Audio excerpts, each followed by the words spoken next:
Maayong adlaw sa tanan. Ako si Nurse Maricel, usa ka nurse, ug welcome sa atong podcast nga pagkaon ug ang presyon.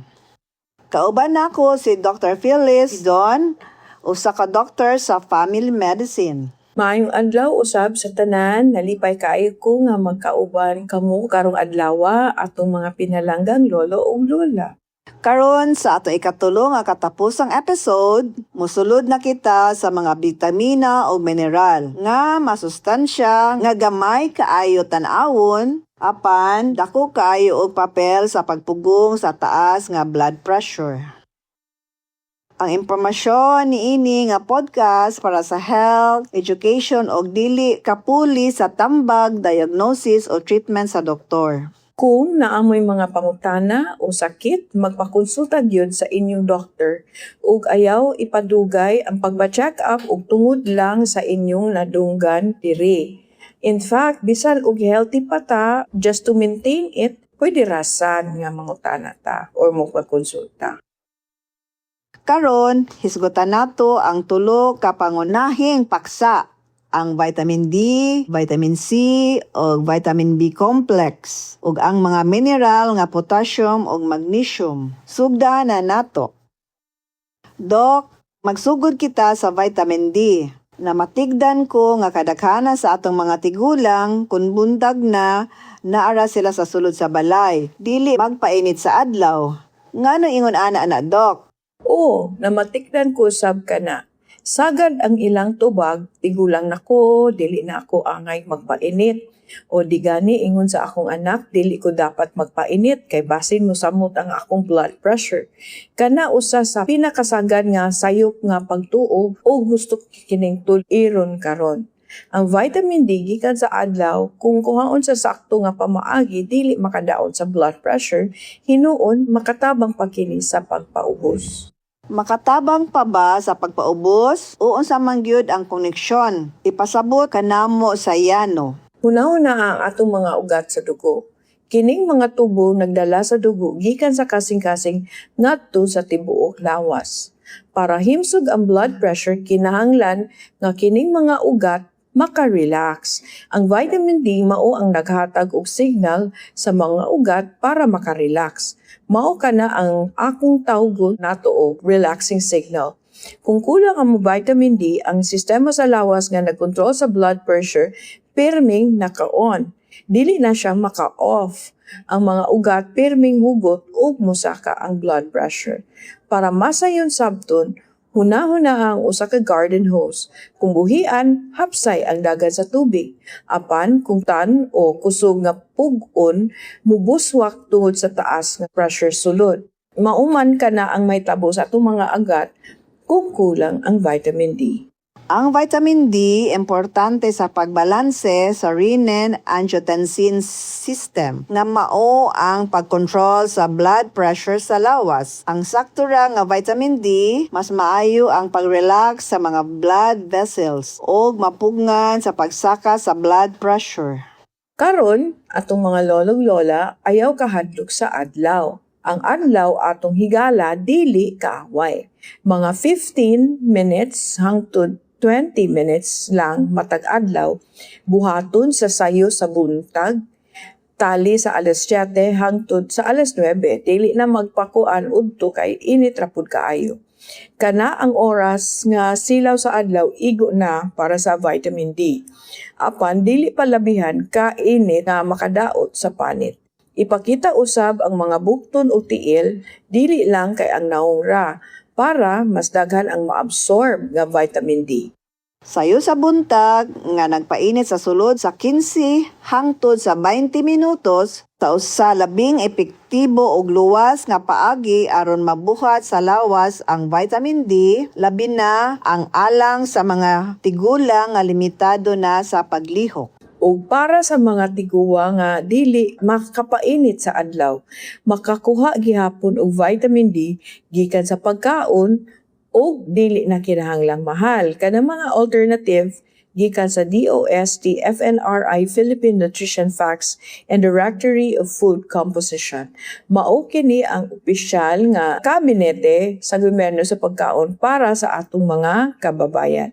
Pananglitan naa ang tuna, mackerel ug sardinas nga dali ra mapalit ug maayo pa para sa lawas. Kung kaya, apil pod ang salmon, pwede usab ang gatas, yogurt o itlog, labi na ang pula sa itlog. Ang fortified cereals makita ra sa grocery ug adunay dugang vitamin D. Para sa dili ganahan og isda, pwede ang tofu or tokwa ug sa atay sa manok o baboy maayo pod pagkakuhaan sa vitamin D. Doc, gawa sa vitamin D, napabailaing bitamina nga importante para sa blood pressure sa atong mga tigulang? O, ang sunod natong hisgutan mao ang vitamin C or B complex.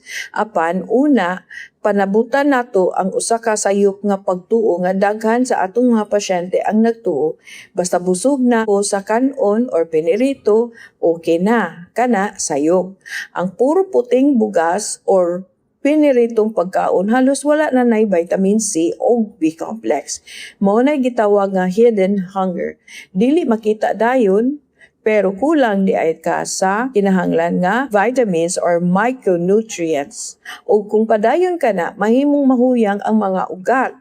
Musaka ang blood pressure ug musamat ang risgo sa sakit sa kasing-kasing. Ang mga tigulang mas naay risgo sa kakulang sa nutrisyon. Bisan pa og murag normal ilang pagkaon tungod kay muubos na ang ilang nutrient absorption kumpara sa mga batan-on. Ang B-complex nagprotekta sa mga nerves nga nagkontrol sa ritmo sa kasing-kasing. Kung sakto ang B-complex, hapsay o kalmado ang pitik. Kung kulang, pwede ka makabati o kusog or paspas nga pitik. Usahay murag na ay flutter sa dugan o pwede po na ay pamaol or tingling sa kamot. Ang B-complex vitamins, labi na ang B6, B9 o B12, importante pagbalanse sa homocysteine level sa dugo. Ang taas nga homocysteine makapasamot sa pagkadaot sa mga ugat o magpataas sa blood pressure sa mga tigulang. Ug ang vitamin C, siya ang nagpalig-on sa mga dingding sa blood vessel. Kung kulang, mahimong huyang ang ugat, dili ra madaot. Ug mas dali pod maguba ang lining sa ugat nga mahimong musangpot sa pagbara ug pagsaka sa blood pressure. Makita usab ni sa lawas pinaagi sa daling pagdugo sa lagos o daling mapangos ang panit. Ang vitamin C, importante sa collagen synthesis o paghimo sa collagen sa atong lawas. Ang collagen mao ang protina nga naghatag og kusog og flexibility sa mga dingding sa blood vessels, labi na sa mga tigulang. Para sa vitamin C, simple ra ug barato. Naa ang calamansi, pwede natong ipuga, no, or sa tubig or sa sudan or ang dalandan nga tamis ug abunda sa vitamin C. Apil pod ang papaya ug bayabas nga prutas nga dali ra nato makit-an. Ang kamatis ug ang palaya pwede ra i-apil sa adlaw-adlaw nga sudan. Dili pod kalimtan ang malunggay nga daghan kaayog vitamin C ug ang pinya nga matamis or masustansya. Pwede usab ang alagbati nga dali ra itanom ug ang broccoli kung gusto lang ka or lain pang pagkapilian. Para sa vitamin B complex, daghan ra pod barato nga kapilian na ang munggos, itlog ug mga isda sama sa galunggong o bangos nga abunda sa vitamin B. Apil pod ang manok, gatas o yogurt para sa adlaw-adlaw nga nutrisyon. Ang saging, maayo nga pamahaw, na usab ang B6. Ang atay sa manok o baboy, taas og B12. Samtang ang oats o fortified cereals, maayo para mas himsog sa pamahaw. Doc, hisgutan nato karon ang mga mineral. Permita makadungog nga bawasan ang asin para sa blood pressure. Pero napabailang importante nga mineral nga makalimtan? O, ang Kakulangon sa potassium or magnesium makaapekto pod sa blood pressure ug sagad kulang kini sa mga tiguang. Ang potassium or asin nagbalanse sa lawas. Kung daghan ang asin, mudaghan ang tubig sa dugo ug musaka ang blood pressure. Ang potassium mutabang sa pagpagawa sa asin pinaagi sa ihi. Mura siya og release valve sa lawas, maunang ang mga pagkaon nga abunda sa potassium girekomenda para sa mga adunay high blood. Ang potassium nagkontrol sa fluid balance o nagtabang sa pagkaubos sa blood pressure. Pinaagi sa pagpagawa sa sodium sa lawas. Importante kaayo ni alang sa mga tigulang nga adunay hypertension. Dili gyud ka na ang tubag. Pinalanggang lolo ug lola kanang usa sa pinakasagad nga sayop nga pagtuo ang buwat taas kaayo og asin o sodium. Kung sige ang pagkaon nimo og buwat, labaw pa nga mosaka ang blood pressure tungod sa sobra nga asin, dili mo ubos. Para sa potassium, ang mas maayo nga tinubdan mao ang prutas ug gulay. Ani ang mga pagkaon nga maayo pagkuhaan og potassium ug dali ra makit-an. Naa ang saging, kamote, ug kalabasa nga pwede ra i-apil nato sa adlaw-adlaw nato nga sudan. Apil pod ang munggos ug patatas samtang ang avocado ug spinach maayo para sa dugang nutrisyon. Ang dalandan ug kamatis dali ra i-apil sa pagkaon ug ang tubig sa lubi o coconut water natural nga puno og potassium. Mas maayo pa kini kaysa mga soft drinks. Karon ang magnesium doc. Unsa ang iyang importansya?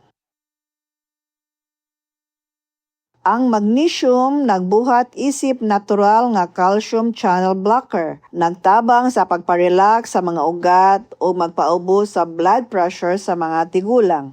Ani ang mga pagkaon nga dato sa magnesium ug dali ra makit-an. Naa ang almonds ug mani nga pwede kanon matag adlaw. Apil pod ang munggos, ahos ug oats nga maayo para sa lawas. Ang tofu or tokwa or spinach dugang pod nga himsog nga kapilian. Ang kamote or kalabasa doble ang benepisyo kay naa sila'y magnesium ug uban pang minerals. Samtang ang dark chocolate pwede gamay na pangpahimagas. Ang dietary magnesium gikan sa natural nga pagkaon mas epektibo ug mas luwas kaysa supplement form alang sa mga tigulang. Tungod kay ang sobra nga magnesium supplement pwede makaapekto sa mga kidneys. Pahinumdum lang sa kining mga alternatibo sa potassium ug magnesium gikan usab sa NNC Nutritional Guidelines for Filipinos ug DOST FNRI Food Composition Tables for the Philippines. Kini ang girekomenda para sa mga lokal nga mga pagkaon. Pinalanggang lulo ug lula ang atong hinumduman, dili kinahanglan mahal o komplikado ang pag-atiman sa atong lawas. Ang sikreto naara sa simple nga pagkaon nga atong makita matag adlaw.